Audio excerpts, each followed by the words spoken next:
Steelers, there was some movement that I thought was quite interesting this offseason. Especially you take a look at what they did, where they added some key pieces to the back seven.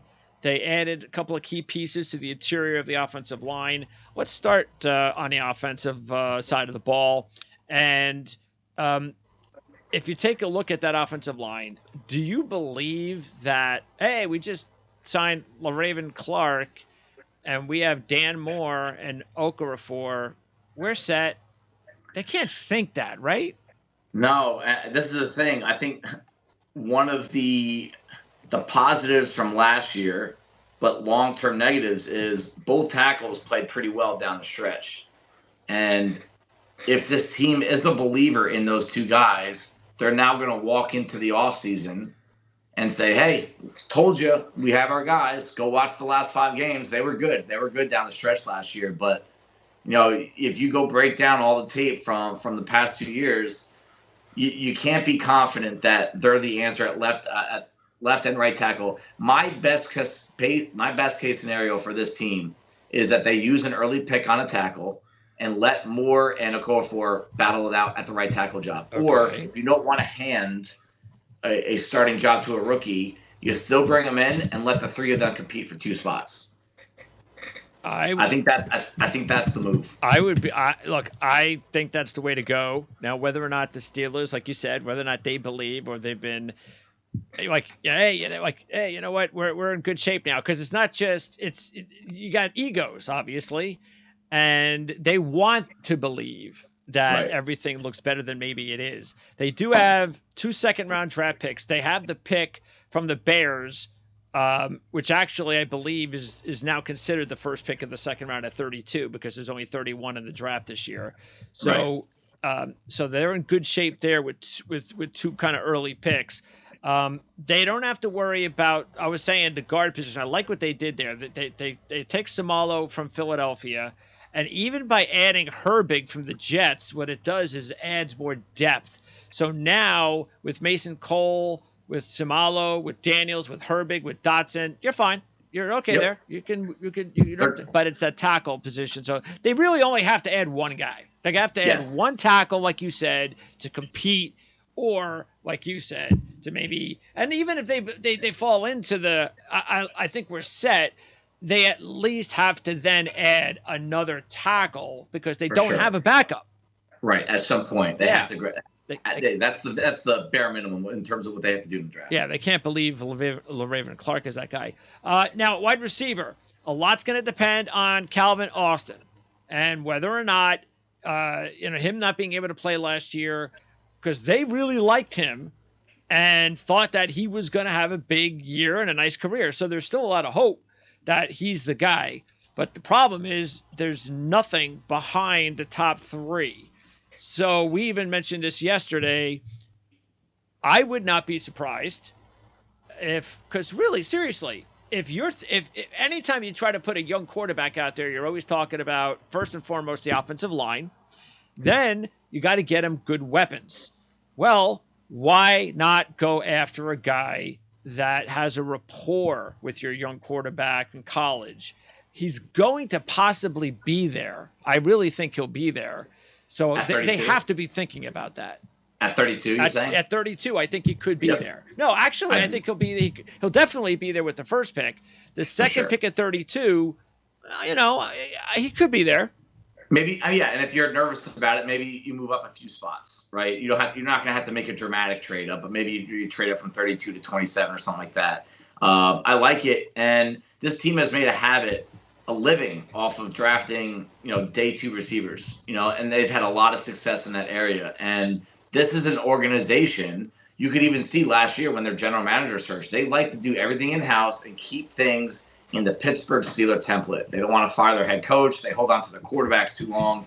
And the template that they have that works is day 2 receivers. So whether it's Jordan Addison or another guy, no matter what they do with that first pick, I think that's where they're going to go with that second pick, number 32 overall, is a round 2 wide receiver that just economically fits in with their cap situation and gives Kenny Pickett. I mean, this is the thing that they also do very well. They draft the quarterback in, and the next few drafts, they put pieces around him, and they really do try to make it the best possible environment for that player.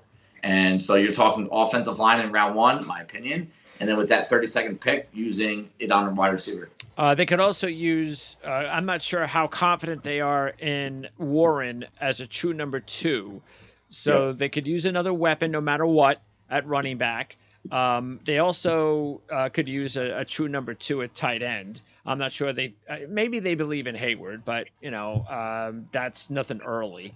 And then also, I think on defense, we turn our attention on the defensive side. They did add Holcomb and Roberts. I think those are nice short-term. Roberts short-term. Maybe Holcomb could be, a long-term kind of guy. But that doesn't change my opinion on what we did on our last mock. By putting, wouldn't he be a really good fit for the Pittsburgh Steelers?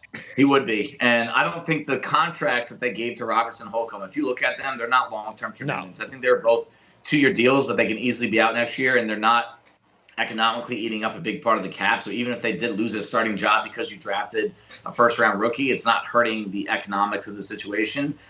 They've struggled to fill this inside linebacker spot for a long time, and this is an organization they are pissed that they don't have this figured out yet. And this might be the spot if they ignore offense with that first pick. It's going to be a tie between linebacker and corner. On my list right here, I have linebacker being a bigger priority. A, just because the template that they've used, and B, Holcomb and Roberts. I don't know if I want both of those guys as my every down players. One of them, okay. Yes. But one of them as a backup, and then have a stud right there in the middle. And Campbell he's a steal. He already looks like one. He's got the colors. Yeah, he's got it down already. Yeah. So we'll see about that. And they have an obvious need at nickel with Sutton gone. They brought in Patrick Peterson. And even Levi Wallace, I'm not sure what you can do. Wallace is really probably better off as a number 4, to tell you the truth. I think you can live with him there if you got a true number 1. But even Peterson he's not getting any younger. Yeah. So the Neal pickup, though, was a nice pickup. So you're set in some packages. I think it's nice that you can have KZ and Neal and Fitzpatrick out there. But yeah, they have to get another corner. What do you think? More outside or nickel, or just go out and get maybe 2 corners, or get a guy that can play both positions? If you're looking for 2023 contribution, I think nickel is probably the spot where you want a little bit more competition with Arthur Millette. But the outside, man, you can tell they're nervous, right? They're trading for Akella Weatherspoon a couple years ago. They're traded for William Jackson last year, if you remember that. Didn't work out. They're signing Patrick Peterson. They're signing Levi Wallace. They haven't filled the Joe Hayden role. They keep trying. And I think long-term, outside corner is the way to go, because Witherspoon is on opportunity number 3 here. And if it doesn't work out this year, I think he's out. Peterson is not young, as we said. And Levi Wallace, like you said, you don't want him as your number 1 or number 2. If he's in there for depth, you're in a good spot. So if you're asking for long-term, I think it's going to be more about the outside guys. If they're looking for an immediate contributor, it'll be a nickel. Yeah, I think it would be a home run for Pittsburgh if they were to I would even move up, and I know they're not that type of team, but I would move up in the 2nd round.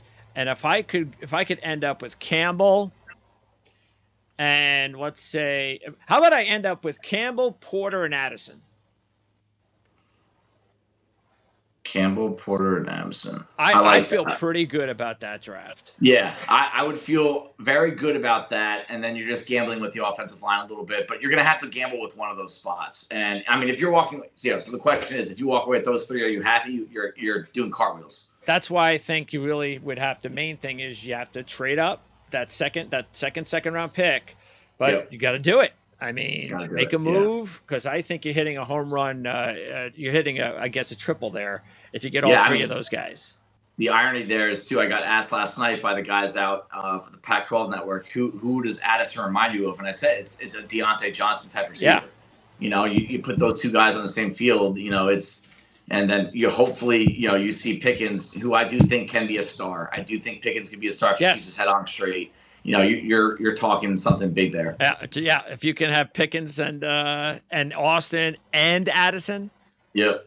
Just gotta make sure that offensive line can block. That's the thing though. But you can't put them all. You can't fix everything in one off season.